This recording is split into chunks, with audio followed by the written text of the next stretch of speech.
Hello বন্ধুরা, আজ আমি নিরামিষ বানাচ্ছি হচ্ছে কচুর লতি। এর জন্য আপনাদের দাদাভাই একটু লতিটা ছাড়িয়ে দিচ্ছে।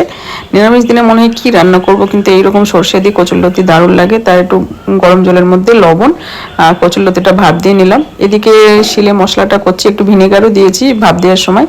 শিলে মশলা করে নিয়েছি সর্ষে, কাঁচা পাকা লঙ্কা আর হচ্ছে পোস্ত আর লবণ হলুদ দিয়ে কচুর লতিটা আবার ভাজা করে নিচ্ছি। এবার জল ঝরিয়ে রাখার পরে ভাজা করে তুলে নিয়েছি। একটু সরিষার তেল, কালো জিরা, টমেটো দিয়ে দিয়েছি। টমেটো দিয়ে এবার এই মশলাটার মধ্যে লবণ হলুদ আর হচ্ছে সর্ষে পোস্ত বাটা দিয়ে দিলাম কড়াইয়ের মধ্যে দিয়ে একটু নাড়াচাড়া করে নেব। ফুটে উঠেছে, অনেকটাই মশলাটা কষে এসছে। এইবার আমি কচুরলতিটা যে ভেজে রেখেছিলাম দিয়ে দেবো। দেওয়া হয়ে গেছে, দিয়ে এবার নাড়াচাড়া করে আমি ঢাকা দিয়ে রেখে দেবো 3 থেকে 4 মিনিট। এই দেখুন, গ্যাসটা মিডিয়াম ফ্লেমে করে রেখে দিয়েছিলাম। কত সুন্দর হয়েছে সর্ষে দিয়ে কচুরলতি, একদম নিরামিষ। কেমন হয়েছে অবশ্যই কমেন্ট করে বলবেন। আজকের মতো বাই।